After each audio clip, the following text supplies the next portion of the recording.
high friends welcome to creatives gallery today video pappu recipe ఇది ఒక subscriber అడిగారు sister ముద్దపప్పు రెసిపీ అయితే చూపించండి అని మనం ముద్దపప్పు అంటే కొంచెం తాలింపు లేకుండా బాగా స్మాష్ చేసి పెట్టుకుంటాం కదా అలా కాకుండా నేను ఈ రోజు కొంచెం పొడిపప్పు చేసుకుంటాం కదా అలా అయితే చేస్తున్నాను అంటే ఈ మెసేజ్ చూసాక అర్థమైంది చాలా మందికి అంటే పప్పు చెప్తున్నాను అంటే ఇది ఎవరికి తెలియదు అనుకుంటారు అది కాదు అంటే మనకైతే తెలుసు కానీ చాలా మందికి రెసిపీ తెలిసి ఉండదు కదా చాలా మందికి చారు ఎలా పెట్టాలో కూడా తెలియదంట కొన్ని మెసేజ్లు చూస్తే నిజమే కదా మనం రెగ్యులర్గా పెట్టే రెసిపీస్ ఈ వంకాయ బెండకాయ ఎవరు చూస్తారు అనుకుంటాం కానీ అవి అంటే వాళ్ళ ప్రాంతాల్లో ఊర్లో చేసుకునే విధానం వేరేగా ఉంటుంది మన సైడ్ చేసుకునే వేరేగా ఉంటుంది కదా అందుకైతే నాకు అనిపించింది అన్నీ కూడా షేర్ చేయాలి చాలామందికి రెసిపీస్ అయితే తెలియవు అని ముందుగా అయితే నేను 1 కప్పు పప్పు అయితే తీసుకున్నాను దాన్ని నీట్గా వాష్ చేసుకుని 1:2 రేషియోలో వాటర్ అయితే వేసుకుని కొంచెం 3 పచ్చిమిరపకాయలు ఇంకా ఉల్లిపాయ అయితే యాడ్ చేశాను అనమాట ఇది పప్పు మనకి చాలామంది గ్యాస్ వచ్చేస్తుంది తినలేము బాబోయ్ అనుకుంటారుగా పప్పు వేసుకున్న వెంటనే తేనుపులా వచ్చేసి గ్యాస్ ఫామ్ అయిపోద్ది అలాంటి వాళ్ళకి మనకు పప్పుని 3 నుంచి 4 గంటలు అయితే నానబెట్టుకుంటే అది గ్యాస్ సమస్య అంటే ఉండదంట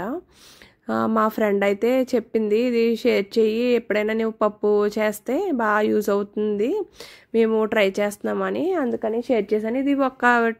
1 or 2 విజిల్స్ అయితే వస్తే సరిపోద్ది ఎందుకంటే లేకపోతే పప్పు అనేది బాగా స్మాష్ అయిపోద్ది మనం కాయగూరలు లేదా ఆకుకూర వేసినప్పుడు ఒక 3-4 వచ్చినా పర్లేదు ఎందుకంటే దాన్ని బాగా మెదుపుతాం కదా ఇదైతే మెదపకూడదు కొంచెం పొడిగా ఉంటే బాగుంటుంది అన్నమాట అయినా కొంచెం నాకు విజిల్ ఒక్కటి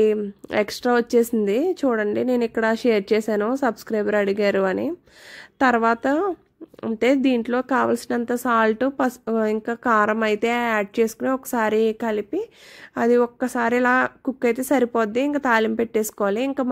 మా సైడ్ ఈ పప్పు అయితే వారాలు మనకి శుక్రవారాలు శనివారాలు వారాలు చేస్తాం కదా అప్పుడైతే కంపల్సరీ చేసుకుంటారు మా ఇంట్లో అయితే తప్పకుండా మా అమ్మ ప్రతి శనివారం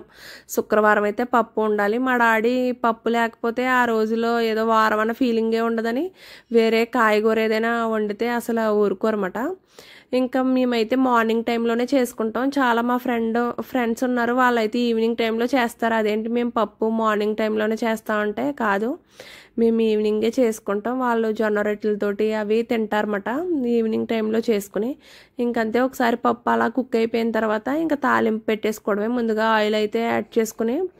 ఈ చిన్న మూగిట్లో ఇంకా ఆవాలు జీలకర్ర వెల్లుల్లిపాయ ఎండుమిరపకాయ కరివేపాకు అంతే ఒకసారి బాగా ఫ్రై చేసుకున్న తర్వాత పప్పులో వేసేసుకుంటే ఇంకా పప్పు అయితే రెడీ అయిపోతుంది అన్నమాట ఇంకొకటి మా ఫ్రెండ్ ఆవిడ రాయలసీమ వాళ్ళు వెల్లుల్లిపాయ పప్పు చేస్తారంట ఆ రెసిపీ కూడా మీకు తర్వాత వీడియోలో షేర్ చేస్తాను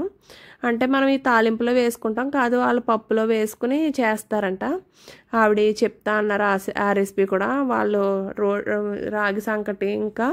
జొన్న రొట్టెతో బాగా ఎక్కువగా తింటారంట ఈవినింగ్ టైంలో అలాగా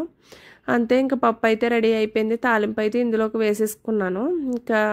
ఈ వీడియో నచ్చినట్లయితే మీరు కూడా సబ్స్క్రైబర్ అడిగారు కదా అందుకైతే షేర్ చేస్తున్నాను మీరు కూడా ఎవరికైనా తెలియకపోతే చూసి చూడండి